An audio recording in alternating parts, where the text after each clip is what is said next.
പല സ്ഥലങ്ങളിലും എത്രയോ ആളുകളെ ആരാണ് അത്തരത്തിലുള്ള കുഴിമാടങ്ങളിൽ ഉള്ളത് എന്നതുപോലും അറിയപ്പെടാത്ത ദർഗകളുണ്ട്, ഇന്ന് മഖാമുകളുണ്ട് രാജ്യത്ത്.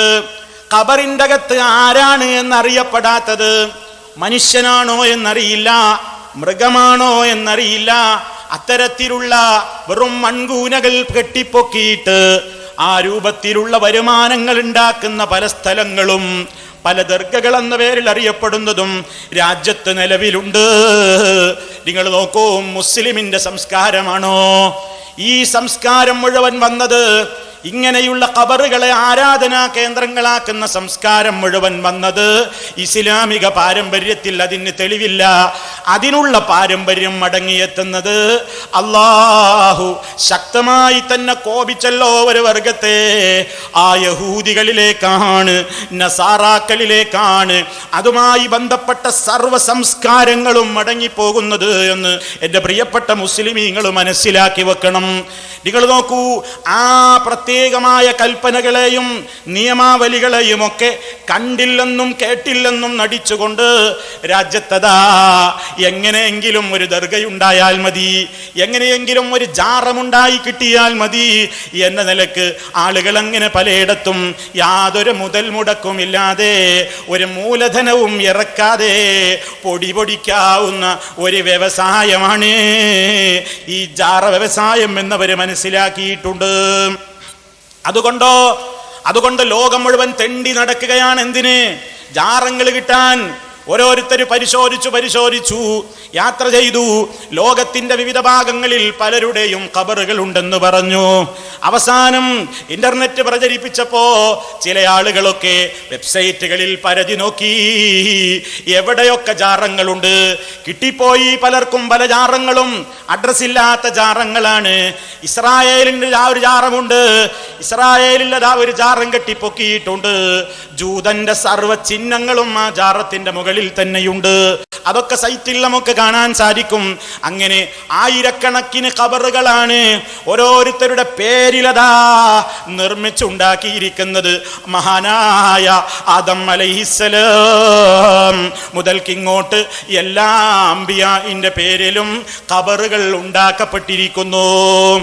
മാത്രമല്ല പലരുടെയും പേരിൽ പല ഖബറുകളാണ്, ഒരാളുടെ പേരിൽ തന്നെ പല ഖബറുകളാണ്. ഈജിപ്ത് സന്ദർശിച്ചു നോക്കൂ, ഒരേ പേരിൽ തന്നെ എത്രയെത്ര ജാറങ്ങളാണ്. അതുപോലെ തന്നെ വിവിധ രാഷ്ട്രങ്ങളിലതാ ഒരു വ്യക്തിയുടെ പേരിൽ തന്നെ വ്യത്യസ്ത ഖബറുകളല്ല, ഒരേ വ്യക്തിയുടെ പേരിൽ തന്നെ അതാ വ്യത്യസ്ത ജാറങ്ങൾ കാണുകയാണ്. നിങ്ങളൊന്ന് ചിന്തിച്ചു നോക്കൂ. അതിനും മുസ്ലിയാന്മാർക്ക് ഫത്വയുണ്ട്. അതെന്താണെന്നല്ലേ? നിങ്ങൾ അതിലൊന്നും വിഷമം വിചാരിക്കേണ്ടതില്ല. അവര് ന്യായം പറയുന്നത് എന്താണെന്നോ? മഹാന്മാരായ ഔലിയാക്കള്, മഹത്തുക്കള് അവര് ആരെ പോലെയാണെന്നോ? കടലിലെ വെള്ളത്തിൽ ഊളിയിട്ട് നീന്തിക്കൊണ്ടിരിക്കുന്ന മത്സ്യങ്ങളെ പോലെയാണ്. ഇന്നൊരു സ്ഥലത്താണെങ്കിൽ നീന്തി ഊളിയിട്ടിട്ട് മറ്റൊരു സ്ഥലത്തേക്ക് നീന്തി പോകാൻ മത്സ്യങ്ങൾക്ക് പ്രയാസമുണ്ടോ? ഇതേപോലെ ഒരു രാഷ്ട്രത്തിൽ ഒരാളുടെ പേരിൽ ഒരു ഖബറുണ്ടെങ്കിൽ ആ ഖബറിലും അയാൾ എത്തിച്ചേരും. മറുരാഷ്ട്രത്തിൽ അതേ പേരിൽ വേറൊരു ഖബറുണ്ടെങ്കിൽ വിഷമിക്കുകയൊന്നും വേണ്ട കേട്ടോ. അവിടേക്കും ഈ രാഷ്ട്രത്തിൽ നിന്ന് വെള്ളത്തിലൂടെ മത്സ്യം നീന്തും പോലെ ഔലിയ എത്തിച്ചേരുന്നു. നമ്മുടെ കേരളത്തിൽ വരെയതാ പുതിയങ്ങാടിയിൽ 2 ജാറമില്ലേ? പുതിയങ്ങാടിയിൽ 2 ജാറമില്ലേ? യാഹൂത്തങ്ങൾ പാപ്പാക്ക് 2 ജാറം എന്നല്ലേ പറയുന്നത്? 2 ജാറം എങ്ങനെ ഉണ്ടായി? ആ ജാറത്തിന് വേണ്ടി കടിപിടി കൂടിയപ്പോ, മയ്യത്തിന് വേണ്ടി കടിപിടി കൂടിയപ്പോ, ആ ഖബർ പൊളിക്കും എന്ന് വന്നപ്പോ തങ്ങൾ പാപ്പ നാട്ടുകാർക്ക് സ്വപ്നം കാണിച്ചു പോലും, എൻ്റെ പേരിൽ തർക്കം വേണ്ട, എൻ്റെ പേരിൽ നിങ്ങൾ വഴക്കും വക്കാണവും കൂട്ടണ്ട, എത്ര ഖബറാണെങ്കിലും ഉണ്ടായിക്കോട്ടെ, ഞാൻ ഇവിടെയും അവിടെയുമൊക്കെ മാറി മാറി കിടന്നോളാ, നിങ്ങൾക്ക് വരാമല്ലോ. ഇതും വിശ്വസിച്ചുകൊണ്ട് നടക്കുന്ന നാടാണ് കേരളത്തിലെ ഒരു കൂട്ടം ആളുകൾ. റബ്ബ് നന്നാക്കുമാറാകട്ടെ, ഹിദായത്തിന്റെ വെളിച്ചം കൊടുത്ത് അനുഗ്രഹിക്കുമാറാകട്ടെ. ആത്മാർത്ഥമായി തന്നെ നമ്മൾ ദുആ ചെയ്യുന്നു. ഇനിയോ നിങ്ങൾ ചിന്തിച്ചു നോക്കൂ, നിങ്ങൾ നോക്കൂ, ചില സ്ഥലങ്ങളുടെ ചരിത്രം നമ്മൾ കേട്ട് കഴിഞ്ഞാൽ ശൈഖ് നിസ്കരിക്കുന്നത് കാണാഞ്ഞതെന്തേ എന്ന് ഒരു മുരീദ് പോയി ചോദിച്ചപ്പോൾ മടവൂര് ശൈഖദാ കൈപ്പത്തി നിവർത്തി കാണിച്ചു കൊടുത്ത പോലും അപ്പോഴുണ്ടത്രേ മടവൂരിന്റെ തന്നെ കൈപ്പത്തിയിൽ കഅബ തെളിയുന്നു. ആ കഅബയിലതാ കഅബക്ക് ചുറ്റും ഇമാമ് നിന്നുകൊണ്ട് CM മടവൂര് നിസ്കരിക്കുന്നു.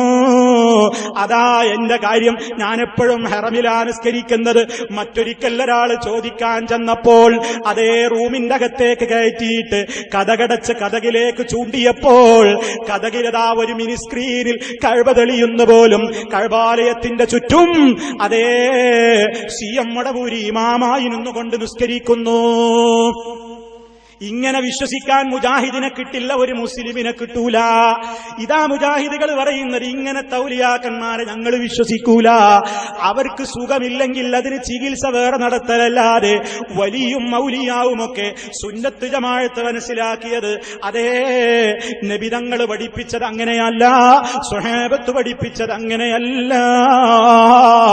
എത്ര വലിയ ദറജയിലേക്ക് ഒരാൾ ഉയർന്നാലും, എത്ര വലിയ പദവിയിലേക്ക് ഒരാൾ എത്തിയാലും നിസ്കാരം വേണ്ട എന്ന് പറയുന്ന ഒരു നിമിഷം പോലും ഒരാൾക്കും എത്തില്ല. അങ്ങനെ ഉണ്ടായിരുന്നെങ്കിൽ അത് വേണ്ടിയിരുന്നത് നമ്മുടെ നേതാവായ മുഹമ്മദുർ റസൂലുള്ളാഹി സ്വല്ലല്ലാഹു അലൈഹി വസല്ലം പനി പിടിച്ച് കിടന്നപ്പോൾ വരെ പ്രയാസം സഹിച്ചുകൊണ്ട് അതേ മദീനത്തെ പള്ളിയിലേക്ക് വെച്ച് പോയി നിസ്കരിച്ചിട്ടല്ലാതെ അവിടുത്തെ ജീവിതം കഴിഞ്ഞിട്ടില്ല. ഇവര് പറയുന്നു അവർ നിസ്കരിക്കുന്നത് കാണൂല പോലും. അതേ ഇങ്ങനത്തെ ഔലിയാക്കള് മുജാഹിദുകൾ അംഗീകരിക്കുന്നില്ല. അതുപോലെ തന്നെ വേറെ ചില ആളുകളതാ കറാമത്ത് നിഷേധികളാണെന്ന് പറയുന്നു. ആരാണിവിടെ കറാമത്ത് നിഷേധിച്ചത്? ഞാൻ നേരത്തെ പറഞ്ഞ നല്ലവരായ മുത്തഖീങ്ങളായ ഔലിയാക്കളിലൂടെ പടച്ച റബ്ബ് ചിലപ്പോൾ ചില അത്ഭുതങ്ങൾ കാണിച്ചേക്കും. അതിനാണ് കറാമത്തെന്ന് പറയുന്നത്.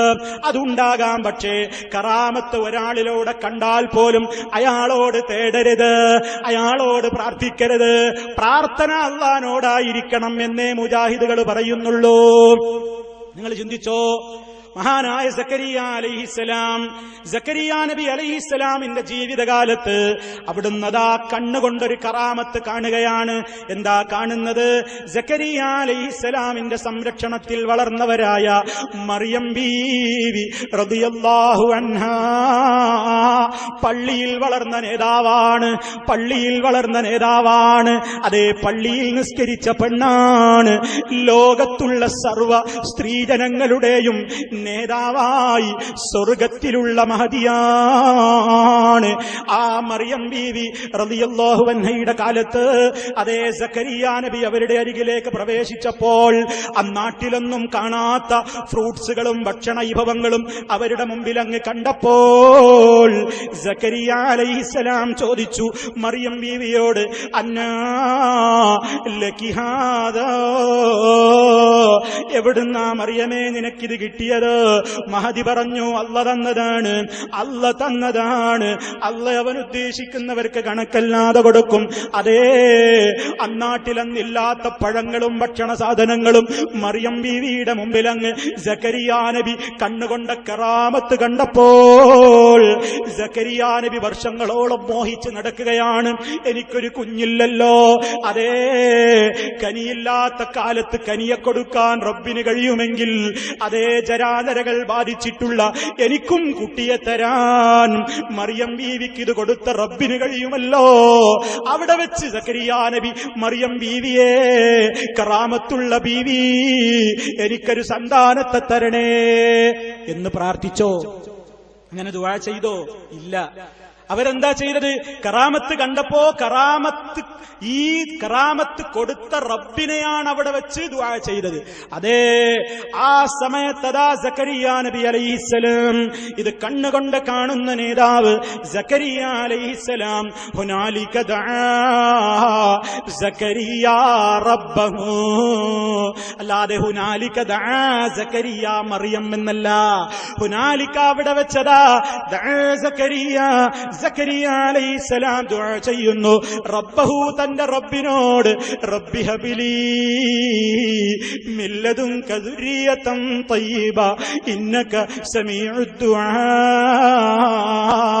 അതേ, പലരും പ്രാർത്ഥിച്ച പ്രാർത്ഥന, ഇബ്രാഹിം നബി പ്രാർത്ഥിച്ചതുപോലെ, സക്കരിയ നബിയും പ്രാർത്ഥിച്ചതുപോലെ, അതേ നാഥാ, കുഞ്ഞിനെ നീ നൽകണം, സന്താനങ്ങളെ നീ നൽകണം. അതേ, നീ അതിന് കഴിവുള്ളവനാണ്. നീ എനിക്ക് എന്ത് അവസരങ്ങൾ തന്നിട്ടുണ്ടെങ്കിലും നിന്നോട് തേടുന്നതിൽ എനിക്ക് നിരാശയില്ല. സക്കരിയ അലൈഹിസ്സലാമിന്റെ പ്രാർത്ഥന ഖുർആൻ വേറെയും സ്ഥലത്ത് പറയുന്നുണ്ടല്ലോ. അപ്പോൾ കറാമത്തിനെയല്ലേ എതിർക്കുന്നത്? കറാമത്ത് ആരിലൂടെയെങ്കിലും കണ്ടാൽ തന്നെയും അവരെ വിളിച്ചു പ്രാർത്ഥിക്കല്ല. നബി സല്ലല്ലാഹു അലൈഹി വസല്ലമിന്റെ കാലത്ത് കറാമത്തുകൾ ഉണ്ടായില്ലേ? സഹാബിമാരതാ, 2 സഹാബിമാര് റസൂൽ സല്ലല്ലാഹു അലൈഹി വസല്ലമിന്റെ ക്ലാസും കഴിഞ്ഞ് ഇരുട്ടത്ത് വീട്ടിലേക്ക് പോവുകയാണ്. നിങ്ങൾ ശ്രദ്ധിക്കണം, അവരിരുട്ടത്ത് വീട്ടിലേക്ക് പോകുമ്പോൾ ഇരുട്ടല്ലേ, വെളിച്ചമില്ലല്ലോ. ആ നേരത്തതാ 2 സ്വഹാബത്തിനും മുൻപിലൂടെ അവർക്ക് വെളിച്ചം പകർന്നുകൊണ്ട് ഒരു വെളിച്ചമിങ്ങനെ മുന്നോട്ട് നീങ്ങുന്നു. ആരാ കത്തിക്കുന്നത്? എവിടെ നിന്നാ ലൈറ്റ്? പടച്ചവന്റെ പ്രകാശം അവൻ കൊടുക്കുകയാണ്. അതേ, എന്നിട്ട് 2 സ്വഹാബിമാർക്കും വഴി പിരിയേണ്ട സ്ഥലത്തെത്തിയപ്പോൾ, രണ്ടാൾക്കും വേറെ വേറെ വഴിയിലേക്ക് പോകേണ്ട നേരമായപ്പോൾ പ്രകാശം 2ആയി പിരിയുന്നു. കറാമത്തല്ലേ, ചരിത്രത്തിലുള്ളതല്ലേ? ഇങ്ങനെ ഖുർആനിലും ഹദീസിലുമുള്ള അതേ നിരവധി അനവധി സംഭവങ്ങളില്ലേ? ആർക്കാണ് ഇവിടെ എതിർപ്പുള്ളത്? പക്ഷേ ഇന്ന് നമ്മൾ ഇരുട്ടത്ത് തപ്പിത്തടയുമ്പോൾ അന്ന് വെളിച്ചമെന്ന കറാമത്ത് കിട്ടിയ സഹാബിമാരെ, ഞങ്ങൾക്ക് വെളിച്ചം തരണേ എന്നവരെ വിളിച്ച് തേടിക്കൂടാ? റബ്ബിനോടെ തേടാവൂ. അവർക്ക് വെളിച്ചം കൊടുത്ത നാഥാ, നീ ഞങ്ങൾക്കും വെളിച്ചം തരണേ എന്ന് പറയലല്ലാതെ, ഓ സഹാബിമാരെ, നിങ്ങൾക്കന്ന് വെളിച്ചം കിട്ടിയവരല്ലേ, ഞങ്ങൾക്കും വെളിച്ചം തരോ എന്ന് തേടാൻ പാടില്ലെന്ന് പറയുമ്പോൾ നിങ്ങൾ തെറ്റിദ്ധരിക്കുകയാണ്. കണ്ടോ, കറാമത്തിനെ നിഷേധിക്കുകയാണ്. അല്ല അല്ല, പക്ഷേ ഞങ്ങൾ വേറെ ചില കറാമത്ത് എതിർക്കുന്നുണ്ട്, വേറെ ചില കറാമത്ത് ഞങ്ങൾ തള്ളുന്നുണ്ട്. അതെന്താണെന്നോ, മുസ്ലിമിനൊരിക്കലും വിശ്വസിക്കാൻ പറ്റാത്ത ചില കഥകൾ നിങ്ങൾ പ്രചരിപ്പിക്കുന്നുണ്ട്. ഒരാളുടെ റൂഹ് അസ്രായീൽ കൊണ്ടുപോയപ്പോ അതേ ശൈഖ് വന്നുകൊണ്ട് അസ്രായീലിന്റെ കയ്യിൽ നിന്ന് റൂഹിന്റെ കൊട്ടയങ്ങ് തട്ടിത്തെറിപ്പിച്ച് അയാളുടെ റൂഹ് തിരിച്ചു കൊടുപ്പിച്ചു എന്ന് പറയുന്ന പൊട്ടക്കറാമത്തുണ്ടല്ലോ, അംഗീകരിക്കാൻ മുജാഹിദിനെ കിട്ടൂല. അതേ, അതുപോലെ തന്നെ നിങ്ങൾ എഴുതിയിട്ടില്ലേ, ഒരു വലിയ ഇങ്ങനെ റോട്ടിലൂടെ നടന്നു പോവുകയാണ്. വലിയെന്ന് പറയുമ്പോ അതേ നേരത്തെ ഇവര് പ്രചരിപ്പിക്കുന്നത് പോലത്തെ വലിയാണ്.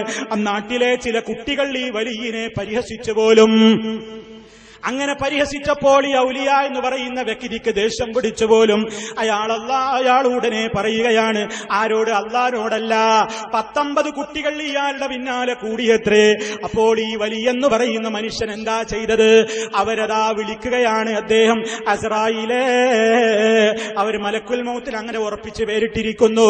എന്നാൽ ഖുർആനിലോ ഹദീസിലോ ഖണ്ഡിതമായ നിലക്ക് ആ നിലക്ക് പേരുണ്ടോ ഇല്ലേ എന്നത് ഇപ്പോഴും തർക്കത്തിലുള്ള പ്രശ്നമാണ്. ഏതായാലും അവര് പറയുന്നത് പ്രകാരം അസ്രായീലിനെ വിളിച്ചുകൊണ്ട് ഈ മനുഷ്യൻ പറഞ്ഞു പോലും, ഇതാ ഈ കുട്ടികൾ എന്നെ കളിയാക്കുന്നു, 50 എണ്ണമുണ്ട്, 50 എണ്ണത്തെയും ഇപ്പോൾ തന്നെ റൂഹ് പിടിച്ചിട്ടില്ലെങ്കിൽ മലക്കുകളുടെ ലിസ്റ്റിൽ നിന്ന് നിന്നെ ഞാൻ ഡിസ്മിസ് ചെയ്യും കേട്ടോ. ഇതങ്ങ് കേട്ടപ്പോൾ അസ്രായീൽ അലൈഹിസ്സലാം എന്ത് ചെയ്തു? 50 കുട്ടികളെയും അങ്ങ് റൂഹ് പിടിച്ച് ഫാസ്ബഹു മൗതാജ് മഴീൻ, എല്ലാവരും അങ്ങ് മരിച്ചു വീണോ എന്ന് കറാമത്ത് നിങ്ങൾ പ്രചരിപ്പിക്കുന്നില്ലേ?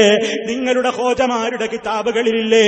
ഓ പാവപ്പെട്ട ഈ പ്രദേശത്തും പരിസരത്തുനിന്നും ഇത് കേൾക്കാനെത്തിയ ഉമ്മമാരെ, പെങ്ങന്മാരെ, അതെ, നിങ്ങൾ ചെലവിന് കൊടുത്തു നിങ്ങൾ വളർത്തിയുണ്ടാക്കുന്ന മുസ്ലിയാക്കന്മാർ ഇങ്ങനെയാണ് പ്രചരിപ്പിക്കുന്നത്, അതോ അല്ലേ എന്ന് അവരൊന്ന് പറയട്ടെ. ഇങ്ങനെ നമുക്കൊരു മലക്കിനെ ഭീഷണിപ്പെടുത്താനാകുമോ?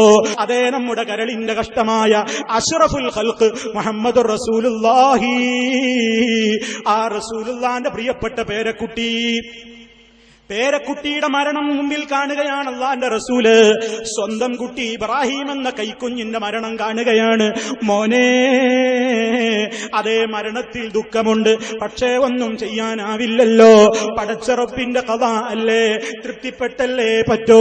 വേദന ഞങ്ങൾക്കുണ്ട്, പക്ഷേ അരുതാത്തത് ഞങ്ങൾ പറയൂല.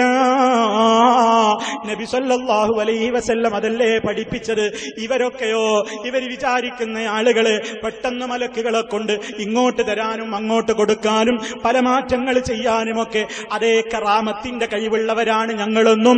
ഞങ്ങളെ എതിർത്താ നിങ്ങൾക്ക് അത് പറ്റും, ഇത് പറ്റും, കണ്ണുപൊട്ടും, ഗുരുത്തക്കേട് പറ്റും എന്നൊക്കെ പറഞ്ഞു പാവപ്പെട്ട മുസൽമാന്റെ ഈമാനിന്റെ കൂടെ അവന്റെ പോക്കറ്റിലെ പണവും കൂടി പോക്കറ്റടിക്കുന്ന ആളുകളുടെ മുമ്പിൽ മുജാഹിദുകൾ സധൈര്യം പറയുന്നു, പ്രിയപ്പെട്ടവരെ, തെറ്റിദ്ധാരണ വേണ്ട. ഇവരി പറയുന്നത് ഔലിയാക്കളല്ല, ഇവര് പ്രചരിപ്പിക്കുന്നത് കറാമത്തല്ല, ഉള്ളതെല്ലാം മുജാഹിദുകൾ അംഗീകരിക്കുന്നു. സുന്നത്ത് ജമാഅത്തിന്റെ വിശ്വാസമനുസരിച്ച് എന്താണ് വലിയെങ്കിൽ, എന്താണ് കറാമത്തെങ്കിൽ അതിലൊരു സംശയവും ഈ പരിപാടി സംഘടിപ്പിച്ച മുജാഹിദുകൾക്കുമില്ല. ഇതെന്റെ സഹോദരങ്ങൾ മനസ്സിലാക്കണം. ഇനി നോക്കൂ, നിങ്ങൾ എന്തെല്ലാം തെറ്റിദ്ധാരണകളാണ്. അതേ ഒട്ടേറെ ധാരണകൾ, തെറ്റിദ്ധാരണകൾ. അതേ സ്ത്രീകളെ പള്ളിയിലേക്ക് കൊണ്ടുപോകുന്നതാ മറ്റൊരു പ്രശ്നം. നബിതങ്ങളുടെ കാലം മുതൽക്ക് ഇന്ന് വരെ മദീനത്തെ പള്ളിയിൽ പെണ്ണുങ്ങളുണ്ട്, മക്കയിലെ പള്ളിയിൽ പെണ്ണുങ്ങളുണ്ട്, ബൈത്തുൽ മുഖദ്ദസിൽ പെണ്ണുങ്ങളുണ്ട്. അതേ ലോകത്തിന്റെ വിവിധ ഭാഗങ്ങളിൽ അതേ 5 നേരവും പെണ്ണുങ്ങൾ പള്ളിയിൽ വരുന്ന ഇടങ്ങളില്ലേ? ചോദിക്കട്ടെ, ഈ കേരളത്തിലെ ഒരു 4 മുജാഹിദിന്റെ പള്ളിയിലല്ലാതെ എവിടെയാ പെണ്ണ് വരുന്ന? ലേഡീസ് ഓൺലി, അതുപോലെ തന്നെ ഫാമിലി റൂം എന്നൊക്കെ പറഞ്ഞ് നിങ്ങൾ പരിഹസിക്കുന്ന അതേ പള്ളിയിലെ ആ മറ, സ്ത്രീകൾക്ക് സംവിധാനിച്ച ആ സംവിധാനം കേരളത്തിന്റെ പുറത്ത് എവിടെയാ ഉള്ളത് എന്ന് പറയുന്ന അങ്ങനെ പാവങ്ങളെ, പുറത്തൊന്നും പോകാത്തവരെ തെറ്റിദ്ധരിപ്പിക്കുന്ന മുസ്ലിയാക്കളില്ലേ? അതേ ലോകത്തിന്റെ വിവിധ ഭാഗങ്ങളിൽ എവിടെയാ പെണ്ണ് പോകാത്തത്? UAE-യിലില്ലേ, ഖത്തറിലില്ലേ, കുവൈത്തിലില്ലേ, GCC രാജ്യങ്ങളിലില്ലേ, അതേ ഒമാനിലില്ലേ? അതുപോലെ തന്നെ അതേ ഈ ഉള്ളവൻ ഏതാനും ഒരു മാസം മുമ്പ് സിംഗപ്പൂര് സന്ദർശിക്കാൻ അവസരം കിട്ടി, മലേഷ്യയിൽ സന്ദർശിക്കാൻ അവസരം കിട്ടി.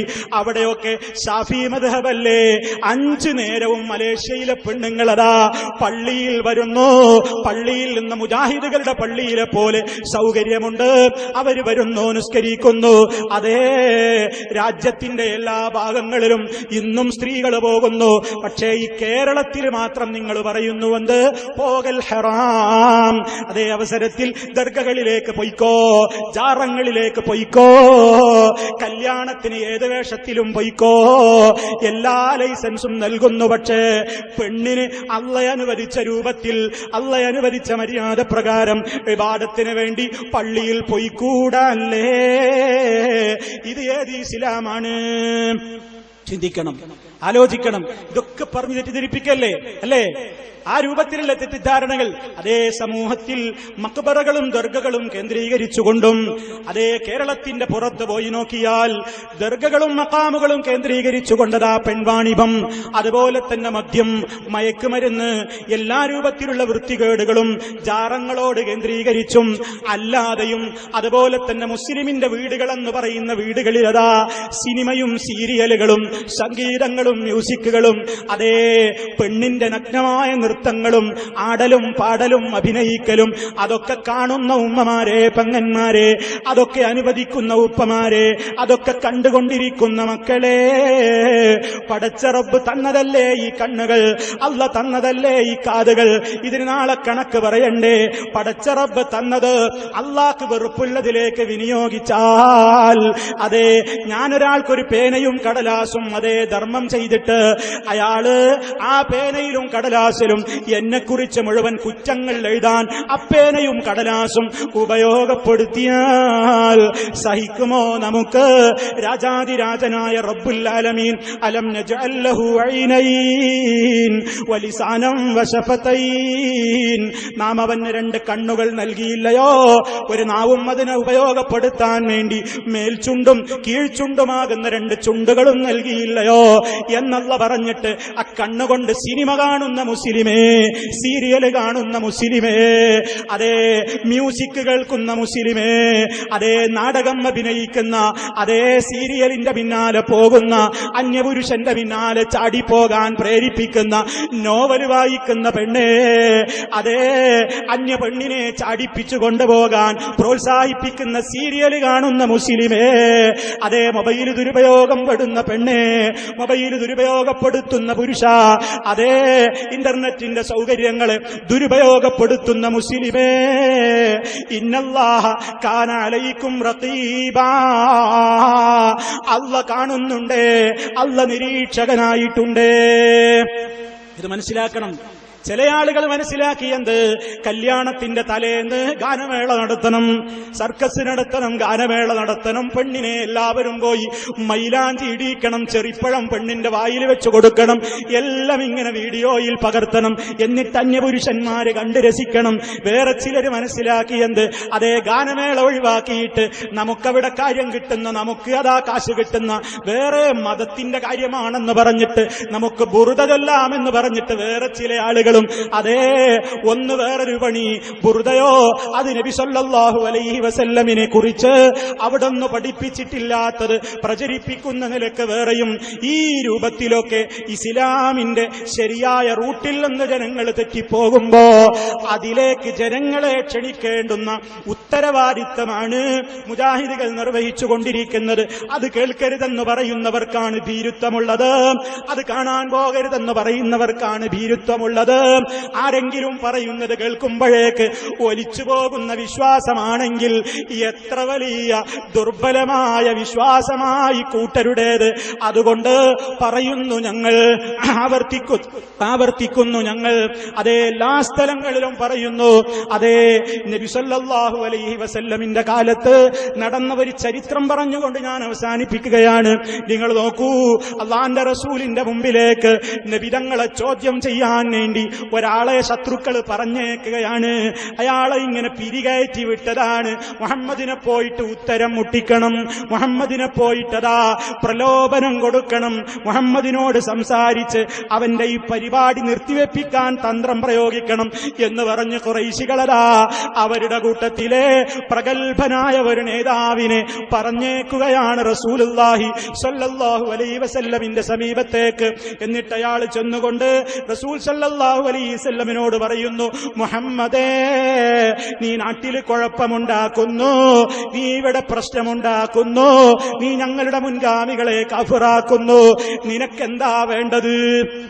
എന്തും ഞാൻ തരാം, എന്തും തരാൻ സന്നദ്ധനാണ് എന്ന് പറഞ്ഞ് നബിയെ ഇങ്ങനെ സോപ്പിടുകയാണ്. നബിയെ ഇങ്ങനെ പല രൂപത്തിലും പ്രലോഭിപ്പിക്കുകയാണ്. ഈ വന്ന വ്യക്തിക്ക് പറഞ്ഞേച്ചവര് പറഞ്ഞുകൊടുത്തതല്ലാത്തവരറിവും നബിതങ്ങളെ കുറിച്ചില്ല. ആ സന്ദർഭത്തിൽ നബി സല്ലല്ലാഹു അലൈഹി വസല്ലം ഇയാളോട് ചോദിക്കുകയാണ്, കഴിഞ്ഞോ? നിങ്ങൾക്ക് പറയാനുള്ളതൊക്കെ കഴിഞ്ഞോ? അയാൾക്ക് പറയാനുള്ളതൊക്കെ പറഞ്ഞു കഴിഞ്ഞപ്പോ നേതാവായ നബി സല്ലല്ലാഹു അലൈഹി വസല്ലം ഒരു മറുപടി എന്താ പറയുന്നത്? ഇരിക്കൂ, എനിക്ക് ചിലത് പറയാനുണ്ട്. നിങ്ങളിപ്പോ എന്നെ കുറിച്ച് പലതും ഇവിടെ വന്ന് പറഞ്ഞില്ലേ, എനിക്ക് പറയാനുള്ളതൊന്ന് കേൾക്കാമോ? ആ മനുഷ്യൻ അവിടെ ഇരുന്നപ്പോ അല്ലാഹുവിന്റെ റസൂല് കേൾപ്പിക്കുന്നു, ബിസ്മില്ലാഹിർ റഹ്മാനിർ റഹീം, ഹാമീം, തൻസീലും മിനർ റഹ്മാനിർ റഹീം, കിതാബും ഫുസ്സിലത് ആയാതുഹു ഖുർആനൻ അറബിയൻ ലിഖൗമി യഅലമൂൻ ബശീറൻ വനദീറാ ഫഅറദ അക്സറുഹും ഫഹും ലാ യസ്മഊൻ. അവിടുന്ന് അങ്ങോട്ട് ധാരാളം ആയത്തുകൾ പുന്നാര നബി തങ്ങൾ ഇയാളെ അങ്ങ് കേൾപ്പിക്കുന്നു. ധാരാളം ആയത്തുകൾ അങ്ങ് കേട്ട് ഓതിക്കൊടുക്കുകയാണ് അല്ലാഹുവിന്റെ റസൂല്. ഈ മനുഷ്യൻ ഇന്ന് വരെ കേട്ടിട്ടില്ല. അയാൾ ഇതുവരെ അബൂജഹലിന്റെ വാളേ കേട്ടിട്ടുള്ളൂ. അയാൾ ഇന്ന് വരെ ഉത്തുബത്തിന്റെ അതേപോലെ തന്നെയുള്ള ആളുകളുടെ ആ രൂപത്തിലുള്ള വർത്തമാനങ്ങളെ കേട്ടിട്ടുള്ളൂ. അതേ, അത് മാത്രം മനസ്സിൽ കൊണ്ട് പകയുമായി നടക്കുന്ന മനുഷ്യൻ റസൂലുള്ളാഹിയുടെ മുമ്പിലെത്തിയപ്പോൾ നബി തങ്ങൾ അയാൾക്ക് പറയാനുള്ളതൊക്കെ പറഞ്ഞ് പുന്നാര നേതാവ് ആയത്തുകൾ അങ്ങ് ഓതിക്കൊടുത്ത് അതേ വശ്യസുന്ദരമായ നിലക്ക് നേതാവായ റസൂലുള്ളാഹിയുടെ വായിൽ നിന്ന് മുത്തുമണികളെ പോലെ ആയത്തുകൾ ഇങ്ങനെ ഒഴുകിയിറങ്ങി. അതേ വന്നവനായ അതേ ചരിത്രത്തിലെ ആ വന്നവനായ വ്യക്തി അതേ ഉത്ബത്താണെന്ന് പറയപ്പെടുന്നു. ആ വ്യക്തിയെ തന്നെയാണ് പറഞ്ഞേച്ചിട്ടുള്ളത്. നിങ്ങൾ നോക്കണം, ആ സന്ദർഭത്തിലതാ ഖുർആനിന്റെ ആയത്തുകൾ ഈ സൂറത്ത് ഫുസ്സിലത്തിൽ നിന്നങ്ങ് കേട്ട് അവസാനം അതിൽ അതേ നബി സല്ലല്ലാഹു അലൈഹി വസല്ലം കുറെ അങ്ങ് ഓതിക്കെടുത്തിട്ട് അവസാനം ചോദിച്ചു, എന്താണ് പറയാനുള്ളത്? ഇതൊക്കെയാ എനിക്ക് പറയാനുള്ളത്, ഇതിലപ്പുറമൊന്നും എനിക്ക് പറയാനില്ല. കേട്ടില്ലേ, എന്നില്ലെന്ന് കേട്ടില്ലേ എന്ന് ചോദിച്ചപ്പോൾ റസൂലുള്ളാഹി അതേ അവിടുത്തെ കുറിച്ച് ഒരുപാട് തെറ്റിദ്ധാരണയും കൊണ്ട് കടന്നു വന്ന ആ മനുഷ്യനതാ പറയുന്നു, അതേ എന്താണ് അയാൾ പറയുന്നത്? എന്താ അയാൾ പറയുന്നത്? എനിക്ക് മനസ്സിലായി. അയാളതാ തിരിച്ചു പോകുന്നത് എങ്ങനെയാണ്? മുസ്ലിമൊന്നുമായില്ല, പക്ഷേ അയാൾ തിരിച്ചു പോകുമ്പോ വന്ന ഉഷാറില്ല, റസൂലുള്ളാഹിനോട് പകയില്ല, റസൂലുള്ളാഹിനെ കുറിച്ച് വിദ്വേഷമില്ല. തിരിച്ചു പോകുമ്പോൾ ഖുറൈശികൾക്ക് ഇയാളുടെ മുഖം കണ്ടപ്പോൾ എന്തോ പന്തികേട്, പറഞ്ഞേച്ചവർക്ക് എന്തോ ഒരു പന്തികേട്. പോയ മുഖമല്ലല്ലോ വരുമ്പോ അവര് പറഞ്ഞു, എന്തേ മുഹമ്മദ് നല്ല ഫുഡ് തന്നു പറ്റിച്ചു അല്ലേ, മുഹമ്മദ് നല്ല ഭക്ഷണം തന്ന് നിന്നെയും മയക്കിയല്ലേ, മുഹമ്മദ് നല്ല സംസാരം സംസാരിച്ചിട്ട് നിന്നെയും പറ്റിച്ചോ? ഈ ചോദ്യം അങ്ങ് കേട്ടപ്പോ അയാൾ ജനങ്ങളോട് പറയുകയാണ്, അതേ ഉഖ്സിമു, ഞാൻ അല്ലാഹുവിൽ സത്യം ചെയ്തുകൊണ്ട് പറയുന്നു. എന്താ സത്യം ചെയ്തുകൊണ്ട് പറയുന്നത്? ഓ ജനങ്ങളെ, വല്ലാഹി അന്നീ ഖദ് സമിഅ്തു ഖൗലൻ വല്ലാഹി മാ സമിഅ്തു മിസ്ലഹു ഖത്തു. ജനങ്ങളെ, മുഹമ്മദിൽ നിന്ന് നേരിട്ട് ഞാൻ ചിലതൊക്കെ കേട്ടു, ഇന്ന് വരെ അതുപോലെ ഞാനൊന്ന് കേട്ടിട്ടില്ല. നമ്മൾ മുഹമ്മദിനെ കുറിച്ച് എന്താ പറഞ്ഞത്? അദ്ദേഹം സാഹിറാണെന്നല്ലേ, ഷായിറാണെന്നല്ലേ, കാഹിനാണെന്നല്ലേ, പ്രാന്തനാണെന്നല്ലേ പറഞ്ഞത്? അതേ, എന്നാ നിങ്ങൾക്ക് കേൾക്കണോ? ഞാൻ പോയി കേട്ട് നോക്കുമ്പോ വല്ലാഹി മാ ഹുവ ബിസ്സിഹ്ർ, അത് സിഹറല്ല, വലാ ബിശ്ശിർ, അത് പാട്ടല്ല, വലാ ബിൽ കഹാന, അത് ജ്യോത്സ്യമല്ല. യാ മഅ്ശറ ഖുറൈശ്, എന്നെ അങ്ങോട്ട് പറഞ്ഞേച്ച ഓ ഖുറൈശി സമൂഹമേ, അത്തിഊനി, എന്നെ വിശ്വസിച്ചോ, അനുസരിച്ചോ, എന്നെ വെറുതെ വിടോ. അയാളെ കുറിച്ച് ഇനി നിങ്ങൾ പറയല്ല, അയാളുടെ പ്രസ്ഥാനത്തെ എതിർക്കല്ല, അയാളെ ഇനിയെങ്കിലും വെറുതെ വിടോ. നല്ലവനായ നേതാവിന്റെ വായിൽ നിന്ന് ഖുർആൻ അങ്ങ് നേരിട്ട് കേൾക്കാൻ അവസരം കിട്ടിയപ്പോൾ ശത്രുവിന്റെ മനസ്സിൽ പോലും അത് വന്നു എന്ന് മാത്രമല്ല, അയാൾ ജനങ്ങളോട് പിന്നെയും പറയുകയാണ്, ഞാൻ ചിലതൊക്കെ അദ്ദേഹത്തിൽ നിന്ന് കേട്ടിട്ടുണ്ട്. അതെങ്ങാനും അതേ ആ മഹാനായ വ്യക്തി ഈ ലോകത്ത് ജയിച്ചടക്കിയാൽ അദ്ദേഹത്തെ എത്ര നല്ല മനുഷ്യനാണ്, നിങ്ങൾക്കും ഉപകാരമാണ്, അദ്ദേഹത്തിന് അന്തസ്സ് കിട്ടുക നിങ്ങൾക്കും അന്തസ്സാണ്, അദ്ദേഹത്തിന് ആ പദവി കിട്ടൽ നിങ്ങൾക്കും പദവി കിട്ടലാണ്. മുശ്രിക്കുകളെ, ഖുറൈശികളെ, വകുൻതും മസ്അദൻ നാസി ബിഹി, അദ്ദേഹത്തെ കൊണ്ട് നിങ്ങൾക്ക് ഏറ്റവും വലിയ സൗഭാഗ്യം കിട്ടുന്നതാണ്. അതുകൊണ്ട് എന്നെ വെറുതെ വിടോ എന്നതാ അപേക്ഷിക്കുകയാണ്. അന്നേരത്തും ഇപ്പോയി നേരിട്ട് കേട്ട വ്യക്തിക്ക് മനസ്സ് മാറിയപ്പോഴും അതേ പറഞ്ഞയച്ച അബൂജഹലിന്റെ മനസ്സിന് കുലുക്കമില്ല.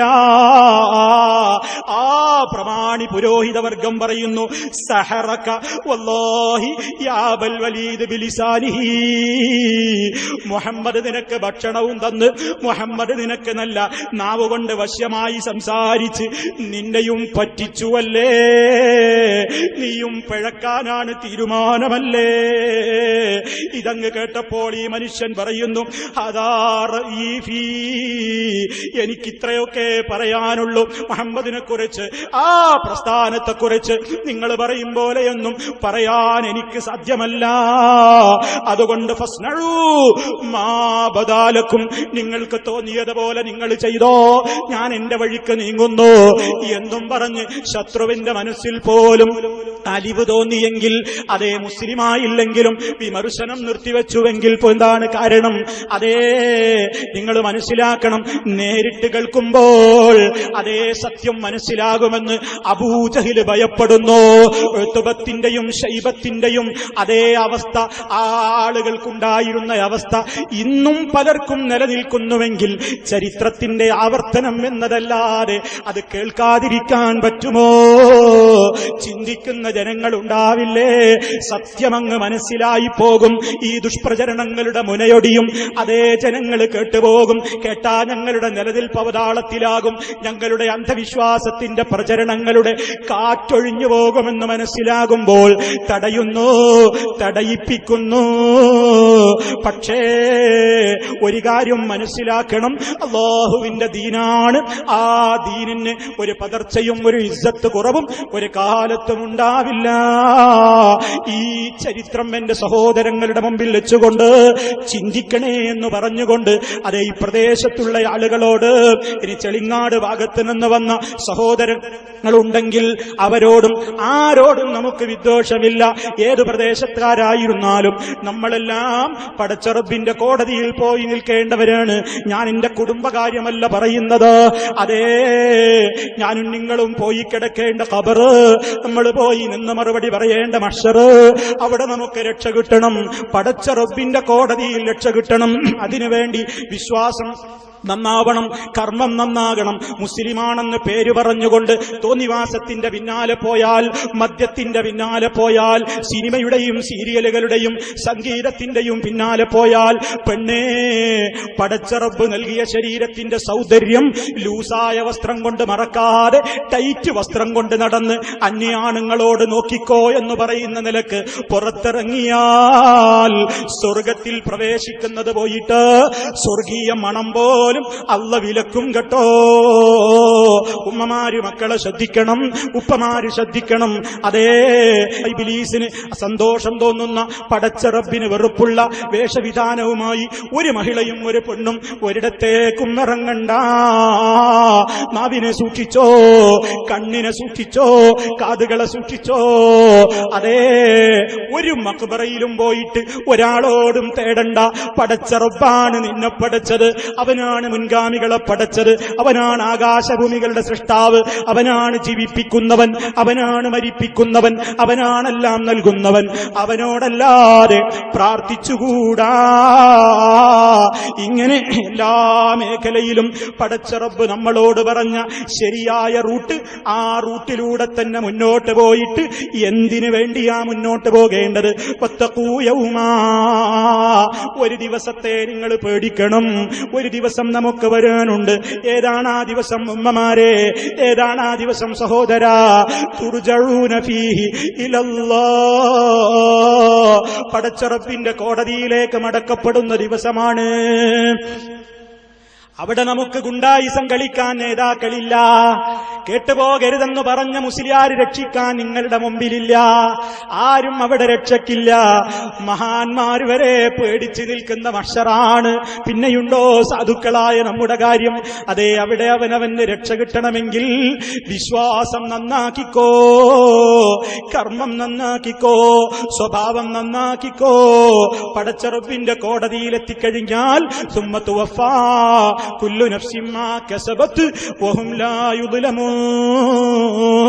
അതെ, അല്ലാഹു ഓരോരുത്തരും അവരവർ ചെയ്തതെന്താണെങ്കിൽ അതിനുള്ള ഫലം ഒരു നിലക്കും കുറവ് വരുത്താതെ തരും. അവിടെ മഹാനായ നബി തങ്ങളുടെ ശുപാർശ നമുക്ക് കിട്ടണോ?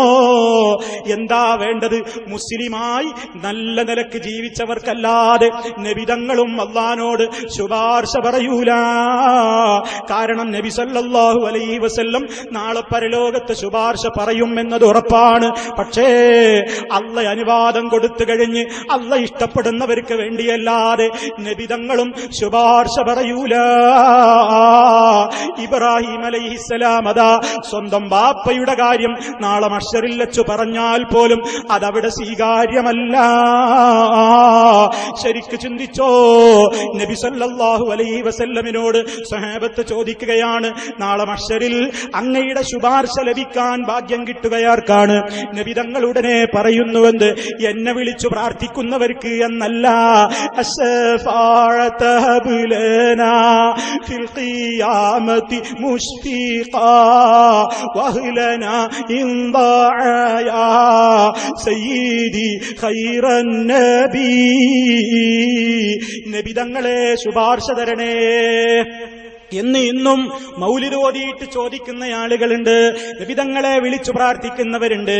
അവർക്ക് നാളെ ശുപാർശ കിട്ടുമോ? ഒരാൾക്കും കിട്ടുന്നതല്ല. നബിതങ്ങൾ പറയുന്നത് എന്താണ്? എന്റെ ശുപാർശ കൊണ്ട് സൗഭാഗ്യം കിട്ടുന്നത് മൻമാത മിൻ ഉമ്മത്തി, എന്റെ ഉമ്മത്തിൽ നിന്ന് മരിച്ചു പോകുന്ന ആളുകളുണ്ട്. എങ്ങനെ? അല്ലാഹുവിൽ ഒന്നിനെയും പങ്കു ചേർക്കാതെ ശിർക്കൊന്നും ചെയ്യാതെ ശരിയായ മുവഹിദുകളായി മരിച്ചുപോയ ആളുകൾക്ക് മാത്രമാണ് എന്റെ റെക്കമെൻഡിനെവിടെ സൗഭാഗ്യം കിട്ടുക എന്ന് പറയുമ്പോൾ നബി സല്ലല്ലാഹു അലൈഹി വസല്ലമിന്റെ അതേ അവിടുന്ന് നാളെ മഹ്ശറിൽ വിതരണം ചെയ്യുന്ന ഹൗദുൽ കൗസറിൽ നിന്ന് കുടിക്കണോ ഉമ്മ, കുടിക്കണോ ഉപ്പ, കുടിക്കണോ പെങ്ങളെ, കുടിക്കണോ സഹോദരാ.